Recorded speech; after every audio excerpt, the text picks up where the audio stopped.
All right. Hey everyone, my name is Murat, founder CEO at Primev, and I'm here to roast the leader-based pre-confirmation design. Now, just some background on this. Most of you know at this point, or at least heard me say this a few times, but I was product lead at Blocknative prior to founding Primev, and there we had a mainnet block builder. And the number one request I was getting as product manager was, how can I get a guarantee that my transaction will be in this block? So this pre-confirmation space has been something that I've been thinking about for now about 2 years. And we've evaluated many different models, and we've actually had a different product originally called Builder Boost that didn't go as planned, and we've had to adjust our model based on this. But anyway, with that, I'm just going to dive in. So just a quick definition, we define pre-confirmation as a credible heads up before a confirmation happens. How credible and when the heads up is are open questions. So we've recently put out this research on ETH Research on leaderless and leader-based pre-confirmations, talking about the advantages of each and some disadvantages as well, and propose some creative new models. So I highly recommend that you check this out on ETH Research if you're interested in this topic, and engage with the forum there. So what is a leaderless pre-conf setup? Essentially, if you think about Mev Boost today, it is a leaderless system. There's no leader that is elected to propose or create a block. It's just that there's a competition between block builders, and they all compete to provide the best value for the block. So if we extend this to a pre-conf setup, what might happen? Well, you might have some sort of bidder, and this bidder could bid for to receive a pre-confirmation from any number of builders that have opted into this protocol. And it doesn't matter who provides the commitment here, because no matter who wins, if you have a marketable bid, most block builders, all block builders should actually commit to it. If one is not committing to it, that means your bid is likely not high enough, and that block builder likely knows something that you don't. So in most cases, if you have a marketable bid, you would bid and you would receive a commitment. And no matter who wins, which provider wins, your transaction should be on chain. In contrast, the leader-based setup, the common kind of method today is to have this kind of pre-conf gateway, and you're either the proposer, you have your own gateway, or you delegate this right to some gateway that you pick. You don't pick based on anything, so there's probably some nepotism going on here. But essentially, this gateway now has the authority to receive pre-confirmation requests and is able to commit against them. Now, a whole host of things need to happen after this commitment happens, because this guy is not a block builder, but essentially this is the most common kind of leader-based method today. Now, the main advantage of this, and maybe the only advantage of this, is that this leader can issue highly credible commitments, right? So when they say, hey, you're pre-confirmed, they basically have authority to do that because they receive it from the proposer who has a monopoly. Which is pretty great in most cases. And it kind of comes closer to this Solana UX that proponents of this want to meet. I don't know if anyone has transacted on Solana recently, but the expectation is that your transaction is almost immediately confirmed. However, the reality is that it's usually immediately confirmed but fails, because it fails to deliver execution. So before I go into the roast, I just want to make a couple quick disclaimers. One, these are my opinions as a researcher in this space. The Primev team as a research team that has varying opinions on things, and we try to come up with better solutions all the time. And the other thing is that the product we've built, MavCommit, is an open network. We're building it in the open. It supports all sorts of these models, so it's not just restricted to leaderless or leader-based. With that being said, let's go ahead with the roast. Okay, so I'm not even going to pretend that I've come up with all of these. The Nethermind team has done an amazing research, so they've listed 6 problems about this type of model already. I'm going to extend some of them, but I'm also going to pick some of these to kind of elaborate. So number 1, you have these latency races. So this pre-conf gateway, usually in this construction, has an API, Web 2 API. I like to think that we're in Web 3. But yeah, it's a Web 2 API. You hit this API, and then you receive what is pre-confirmed and what is not. And as you might imagine, if you have a cell tower next to this guy with this API, you might have some advantages. You might be able to create background transactions or blocks with those types of transactions much faster than somebody else, and have advantages in this in the Mev Boost auction.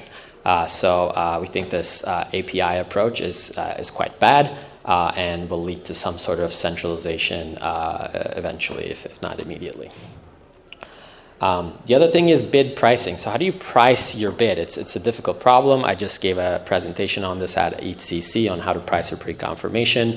Highly recommend you watch the recording if you were not there. But essentially, it's similar to selling concert tickets without knowing which seats are taken.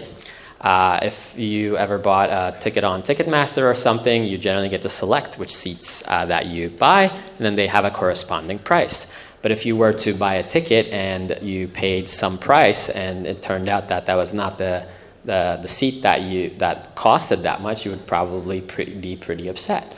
So this is what the leader-based pre-confirmation model does today, because the gateway has no idea into these private mempools of the block builders, so they're not able to fully price the pre-confirmation bid. So then they just commit to things kind of blindly, and this will lead to suboptimal outcomes. A large problem with this model is the fair exchange problem, and this is two things, right? So you either have a bid that, let's say you sell a bunch of pre-confirmations, and because you are not able to price them fully, you basically have an unmarketable MEV boost bid now, because basically the validator has lost money by opting into this, because they've prioritized the user experience of getting an immediate confirmation over surfacing the most value for their block. And this is in contrast with a poor pre-conf UX, where if you keep your optionality and you don't immediately confirm everything, then you wait until the last milliseconds of the block, and nobody wants a pre-confirmation at the last milliseconds of the block. People want it early. So you have this conundrum between providing the most value to the validator versus providing the best UX to the user. And this is a core flaw of this method. There have been some attempts at researching solutions for this, but nothing conclusive. The other one is liveness. Obviously, if you have one guy and he goes down, you don't have a guy anymore. So that's fairly straightforward.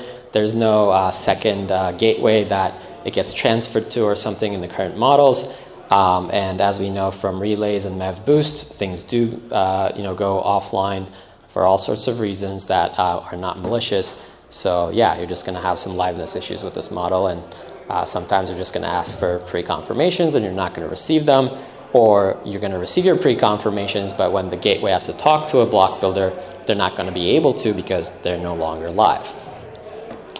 Okay, so now those are some of the highlights of the problems that Nethermind has put forward, which I definitely agree with, but I have a few more. Assume we have this pre-confirmation gateway, and this is a new actor, right? It is not a block builder, it is not a searcher. It is now a new actor that can see some of these transactions and this transaction flow. This will lead to MEV leaks, right? I can now front run these transactions, I can back run them, I can do all sorts of malicious things, I can censor them. So having a new middleman in the MEV boost pipeline essentially creates a really big problem about MEV theft and leaks. And also whoever's settling these bids can also see these commitments, and they might be able to do malicious things with them, again, censoring them, front running them, etc. So the second bonus, you cannot cancel a pre-confirmation in this method. Why can't you cancel them? Well, if you send a cancel request to the gateway then has to communicate that to the rest of the MEV boost pipeline, and that's going to take time. So then you're going to have blocks that are on the fly that do not consider your cancel request. So then you're going to have a suboptimal experience again. So this latency between these entities really makes it difficult for you to receive an actual cancel that gets delivered as well. And also there's been no methods that have been proposed to allow for pre-confirmation cancels in the leader-based method. Whereas if you're talking to builders directly, builders are in the pathway of making that decision. So then they can then say, okay, I'll cancel your your request, and I will not put your transaction in my block. That's fairly straightforward. Bonus number 3, you can't do execution pre-confirmations because you don't have an execution environment as a gateway. Block builders have execution environments. Most of the use cases of pre-confirmations relate to execution, the ones that are interesting at least. Inclusion is also interesting for some transactions like EOA transfers, etc. But ultimately, we want trades that go through, and for that you need execution pre-confirmations, and gateways cannot do this unless the gateway becomes a builder. But then you're ended up with the same regime, and then why do you have this entity to begin with? Just give it to the builder. So you either end up converging to a leaderless model with the builders similar to MEV-Boost, or you have a suboptimal MEV-Boost where you have a single leader in MEV-Boost, and the reason MEV-Boost doesn't have that is because it's not profitable for the validator. So you end up having a new type of MEV-Boost where instead of multiple builders in this stack, you have a single builder, and then we all know why Flashbots didn't do that design to begin with, because it's just monopolies are not profitable for efficient markets. Lastly, all of these leader-based designs require another validator sidecar. So that's usually combined with a fork of MEV-Boost on top of running another new sidecar. And then because of this, there are like 3 teams that built new types of validator sidecars. Then now there's another team, Commit Boost, that's kind of trying to aggregate these sidecars. And you need all of this because of this flaw in this leader-based design. If you don't have this design, then you can just use MEV-Boost and have relays do the work. You don't need additional sidecars. So I think that's a pretty big flaw. So yeah, our roast is well done. I hope that added some insights into how you guys think about these different models, but there is a silver lining. So what do? We proposed a combination of these 2 models in our latest research, where you have this notion of a sourcing leader. Now, the sourcing leader does not have the authority to enforce these pre-confirmations, but what they do is they talk to the user, the end user, whether this is a wallet directly or the end user directly, and they give them a credible heads up, and they have to go back to the network and kind of use like the leaderless system as kind of an RFQ and source this pre-confirmation. So this can surface the best price for the block builders and the validators, but also give the end user the best experience. So essentially the sourcing leader can be either a block builder, relay, or some sort of solver entity. And this way they can kind of find that equilibrium between giving the best UX to the user, but also giving the best price for the block. We think this is a very interesting approach of combining these 2 methods, and we're very excited to kind of push this forward. That being said, yeah, this is our QR code. You can learn more, scan it, read our research. But yeah, I'm Murat, founder and CEO at Primev. I hope this added some insights into the pre-confirmation designs that are prevalent today.